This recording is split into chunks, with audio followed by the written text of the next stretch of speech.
Дорогие друзья, привет! Сегодня мы находимся в окрестностях Тайдуна на востоке острова Тайвань. Сейчас мы дегустируем чаи, которые делаются здесь. Здесь, в принципе, надо сказать, очень такой небольшой ореол произрастания чая.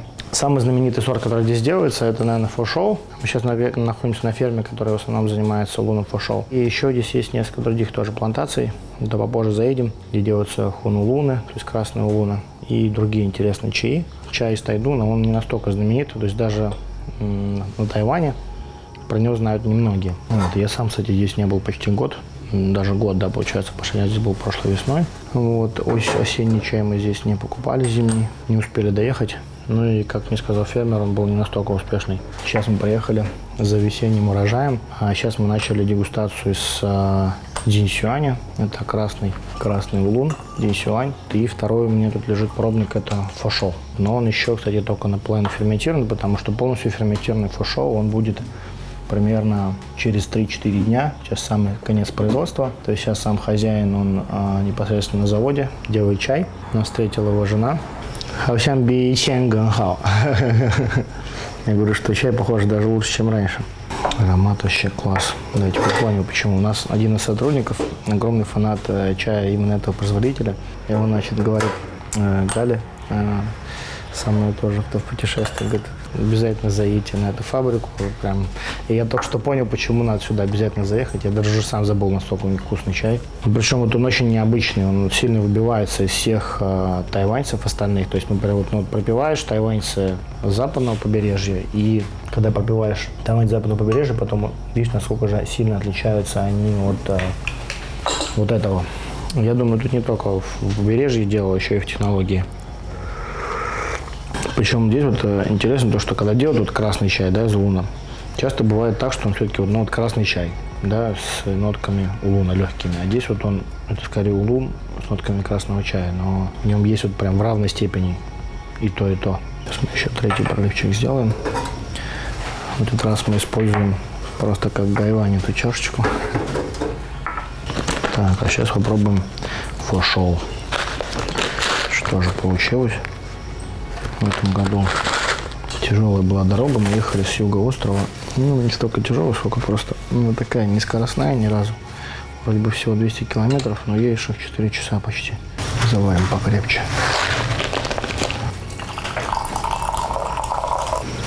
По-моему, даже уже полностью готов. Хоть он говорит, что не готов. Это называется, когда в луне есть все. В нем ноте пропеченности вот этой вот, даже почти уишанской, можно сказать. Вот эта вот хлебная нотка есть, и цветочные все в полном комплекте. Такой сложный аромат, который раскрывается в разные стороны очень. Огонь. Когда я самый первый раз к нему приехал, он делал такой тяосин еще улун. Застал еще его на переходной стадии от скрученного атмосферическому чаю. Ну, такой длинной скрутки. Раньше он делал похоже на гуандунцы. Крутка была очень у него. Сейчас уже он так не делает. Потому что очень чай ломается, много места занимает. И... Да, ну чаи, конечно, космос у него. Как и были космос, так и остались космосом. Чем вообще интересен Тайвань, то что это такой вот Китай в миниатюре. Получается, что ты на очень маленьком, в принципе, острове, который размером с провинцию среднюю китайскую, даже не сказал, небольшую провинцию Китая, материкового, представлено очень много всего разного. В том числе и чай. На чае это тоже сказывается, то, что в разных регионах острова очень разный чай. В принципе, в Китае такой тоже может быть в рамках одной провинции, но здесь такая компактность, она еще более, скажем так, заметна. Остров все-таки независим де-факто от материкового Китая на данный момент. И поэтому они очень много стараются делать сами. Типа у нас свое это, у нас свое то. Ну, это в плане чая они довольно-таки многогранны. Да, невероятный Фошоу вообще. Так, вот еще сейчас. Здесь он попроще немного, но он другой. Просто он такой более красный, менее улунистый. Но он тоже очень хорош. Один из лучших. У нас сейчас, конечно, тут еще одна будет фабричка, где тоже делают очень медовый красный чай. Мисянхон чай делают. Другой тоже сорт, более такой грейдовый. Причем говорит фермер, он делает всего 2-3 сорта чая, то есть обычно он еще бывает делает синсину, но в основном он специализируется на этих двух. То есть сюда мы у него сколько лет с ним сотрудничаем, всегда брали вот эти два чая. Зато как он их делает, это, конечно, космос. Фошоу, кстати, сразу видно, у него такой большой лист, Я уже бывал на этой фабрике, не раз и показывал, как выглядит плантация здесь. Фошол очень большой, такой широкий лист, он очень сильно отличается от других улунов. Такой медовый аромат, сладкий. И хорошо держит проливы, кстати. То есть это, по-моему, 5-й или 6-й пролив. Вкус вообще не уходит. Динсюань тоже. На самом деле это большое искусство сделать у чая высокий огонь, и поэтому, чтобы он держал проливы. Потому что, вот, например, на примере вышанских улунов, многие знают, что большинство вышанских улунов 4-5 проливов и все. Только самые топовые вышанцы могут выдержать там 8-10, но не 15 в любом случае. Благодаря скрутке еще то, что получается, тоже чай немножечко дольше раскрывается, и поэтому дольше, не так быстро, скажем, в процессе обработки у него проникает огонь внутрь листа, и поэтому получается так, что чай более стойкий. Ну и еще мастерство, конечно, потому что не передержать, чтобы не была слишком высокая температура. То есть, по сути, вот этот хунбэй, тоже запекание, а также процесс ферментации улуна. Это самый-самый сложный процесс, который всегда это нужно мастерство, многолетний опыт, чтобы сделать качественно. Да, и очень стойкий аромат этого фошоу, прям отлично. Я думаю, сейчас еще какое-то время тут пообщаемся с фермерами. Может быть, на завод заедем, посмотрим, как получится.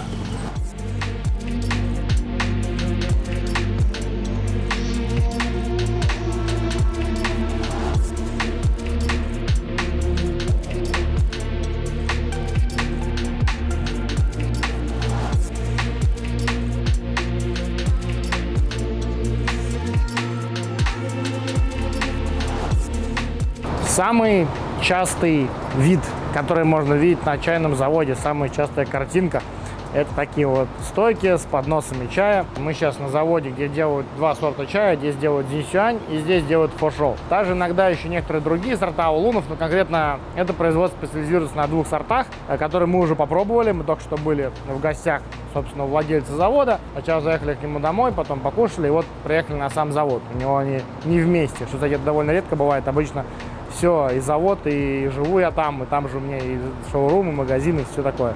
Но у него это все в разных местах, поэтому, да, покатались. Ужасно сильный дождь сейчас, поэтому долго немножко добирались, но добрались. Сейчас здесь делается сорт Динсюань, или огненный цветок. Это тоже довольно-таки известный тайваньский чай. У нас часто категоризируются они все как улуны, тоже эти чаи, в том числе и Динсюань. Но на Тайване их разделяют, то есть это тоже как бы условно относится к улуну, но вот сорт улуна, сорт Динсюань они всегда разделяют. Это два разных сорта именно культивара, куста. Да, обычно, когда они делают Динсюань, они говорят, что это Динсюань. Сейчас здесь делают Динсюань, который Динсюань хунча, то есть это так и называемый красный чай из Динсюаня, мы только что его пробовали.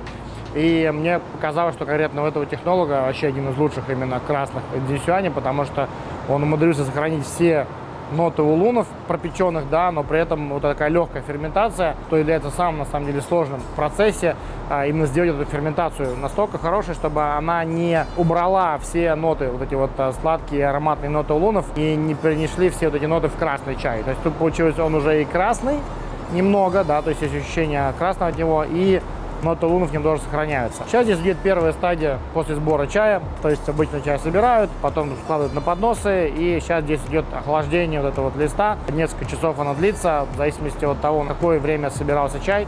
Сегодня утром успели собрать чай до дождя, что очень хорошо, то есть они собрали, заложили, и вот сейчас в день уже он, собственно, идет процесс. К вечеру пойдут все основные стадии уже машинной обработки. Кстати, как доказать органичность? Видите?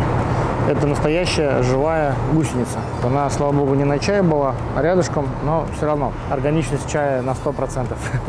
Насчет, кстати, охлаждения листа, говорится охлаждение. На самом деле, надо понять, что просто за окном больше 30 градусов. И, по сути, это охлаждение, это просто проведение помещения в температуру 25 градусов примерно. Это должна быть 25 градусов температура и около 70% влажности. Для этого стоят соответствующие кондиционеры, которые приводят помещение в нужное состояние. А чайный листик должен после сбора, он такой, ну, достаточно такой плотненький весь, такой череночек крепкий, да, листик тоже крепкий. К моменту окончания этой стадии он должен стать таким вот более вяленьким, таким гибким. После этого уже можно дальше с ним работать. А здесь внизу машина, которая заложена красный чай на ферментацию. То есть, собственно, после стадий предыдущих, вот уже одна из последних стадий — ферментация чайного листа. И на самом деле из-за того, что делается ферментированный динсюань, отличие от обычного луна в том, что процесс сам занимает почти 30 часов, там 30 с лишним часов все стадии. То есть это очень сложная технология, из-за этого чай, в общем-то, немножко более дорог, чем обычный динсюань лун или обычный даже фушоу, потому что требуется гораздо больше времени на его производство. Вот сейчас мы вниз спустимся, посмотрим на эту машину, там внизу она крутится и перемешивает ферментируемое сырье. Сейчас у нас здесь происходит как раз сминание одновременно с ферментацией. Кстати, впервые вижу, чтобы чай закладывается на ферментацию в машину для сминания. То есть он здесь же, они его всыпают сверху, то есть здесь нижний этаж. Когда большой объем сырья перерабатывается, получается очень удобно, не нужно таскать ничего, просто сверху всыпается. И здесь стоит таких станков 4 огромных станка для сминания. Очень интересно организовано, на самом деле, то, что подача сразу идет сверху. Вот, я лично именно вот такого не видел тоже. Как говорится, каждый чайный завод что-нибудь новое. А вот в этом станке другая партия, которая заложена немного раньше. Он здесь уже более сферментированный, более такой ароматный. Здесь юань тоже. И здесь, что хорошо, можно видеть очень разница с тем сырьем большая. То есть она там еще довольно светлая. Здесь уже более темные, такой же красные прожилочки. Ферментация очень интересно происходит. То есть, я первый раз вижу, чтобы это было, во-первых, в самой машине для сминания. Во-вторых, он делает ее так, что есть каждые 2 часа они включают станок, как вот мы сейчас видели сверху, включали станок, они перемешивают немного сырье, и потом снова продолжается ферментация. Ну, я не стал мучить на тему конкретного времени, я так понял, что это тоже есть некий такой секрет. Он говорит, что ну, надо смотреть, какая погода, надо смотреть, какое сырье, но я так понял, что, наверное, часов 6-8 точно идет эта стадия. Причем, если я не ошибаюсь, они сюда чай скидывают сразу же после встряхивания. То есть вот мы видели подносы, да, вот охлаждение сырья, это первая самая стадия. Потом идет встряхивание, причем разными способами. Я так понимаю, что бывает, что и в машине Яотинь, бывает, что и вручную они встряхивают, то есть какие-то маленькие объемы. А потом уже закидывают сразу же сюда на ферментацию и сминание одновременно. И вот такой вот необычная стадия. И поэтому и чай у него такой необычный, потому что сколько я хуну луны разные пробовал, но вот конкретно вот этого производителя, они очень такие вот самобытные. Вот, я думаю, что дело еще и в технологии, конечно же, тоже. И вот здесь 4 как раз отсека, которые мы только что видели. Это вот 4 те самые машины для сминания. То есть вот подъезжают подносы, загружают туда сырье, и процесс пошел.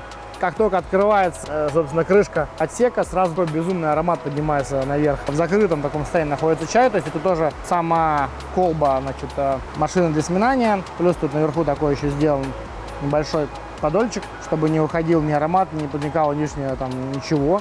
Внутри, получается, тоже чай в таком закрытом состоянии находится и ферментируется. И каждые 2 часа сминается. Очень интересно. Дегустируем чаек получившийся. Это прошлая партия, которую мы уже пробовали дома у хозяина завода. В общем, все хорошо. Мы рады, что в этом году приехали. Потому что в прошлом году осенью не добрались, зато вернулись весной. Хороший чай в этом году, несмотря на погоду. Успели даже до дождя конкретно последние партии собрать. К сожалению, фушоу очень мало, то есть его буквально там 10 дней, а вот динсюаня большой объем в этом году произвели, поэтому надеюсь, что будет радовать всех ценителей качественного тайваньского чая. Всем приятных чаепитий, пока!